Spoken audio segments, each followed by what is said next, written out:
Bonjour, ici Micheline Bourque. Je suis toujours à la recherche d'une définition de la bienveillance.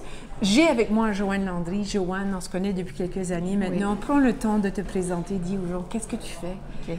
Qui es-tu? Que fais-tu? Ben, moi, je suis Joanne Landry, donc coach et professionnelle en ressources humaines à mon compte depuis une vingtaine d'années. Et je dirais que ma passion, c'est tout le bien-être des humains dans les organisations, puis leur développement pour qu'ils soient dans leur plein potentiel. Je résumerais ça c'est très bien, très bien. Maintenant, je t'ai demandé de penser à la question, comment toi, tu définirais la bienveillance? Alors, pour toi, ça veut dire quoi? Mais pour moi, la bienveillance, la première réponse qui m'est venue, c'est prendre soin. C'est un peu prendre soin. Aussi, c'est d'accueillir, c'est de tenter de comprendre, d'être au service. Puis quand je regarde ça, c'est bienveillant, c'est comme veiller au bien de l'autre. Puis en même temps, je me disais, parce que dans mon parcours de coach, quand j'ai appris à être coach, on a beaucoup parlé de bienveillance envers soi.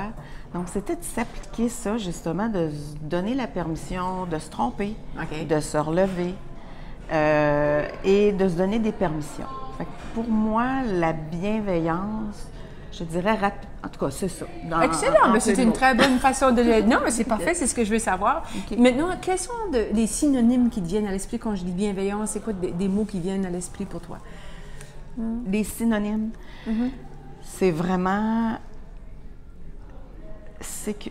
prendre soin, sécurité, une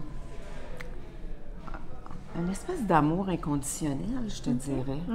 Une espèce d'amour inconditionnel de l'autre pour bien l'accueillir, puis l'amour de soi pour bien s'accueillir dans ce qu'on est vraiment. Je dirais ça. On accepte la réponse. Maintenant, puis tu as beaucoup d'expérience, Joanne, tu as travaillé avec des grandes, des petites, des moyennes entreprises, surtout pendant ces années-là, tu te connais bien. Comment tu penses que ça peut se manifester, ça, la bienveillance dans une entreprise, dans une organisation? Comment est-ce qu'on... Tu peux penser à des exemples où est-ce qu'on peut dire, ah, ça, on est dans un contexte de bienveillance. OK. J'ai été gestionnaire pendant plusieurs années aussi. Puis pour moi, ça, c'était important qu'à chaque fois que l'employé sente que j'étais accessible. Et disponible pour lui. Pour moi, ça, c'est déjà le premier pas. Aujourd'hui, quand j'arrive dans une organisation puis que je regarde les gestionnaires, les gestes concrets qu'ils vont faire, ils ne chercheront pas à blâmer. Ils vont plutôt chercher à faire réfléchir leurs employés sur comment tu t'y es pris. Puis, et si tu te donnais une chance? Donc, tu sais, de donner une autre chance. La bienveillance, c'est aussi ça, c'est donner la chance de se reprendre, d'encourager, supporter, avoir une oreille attentive. De ne pas juger, parce que l'exemple que tu donnes, c'est de ne pas juger. C'est vraiment suspendre le jugement. Suspendre le jugement, puis de prendre ça comme c'est. Excellent. Et d'accompagner l'autre dans sa quête, dans son développement, dans des fois le pas fier de lui.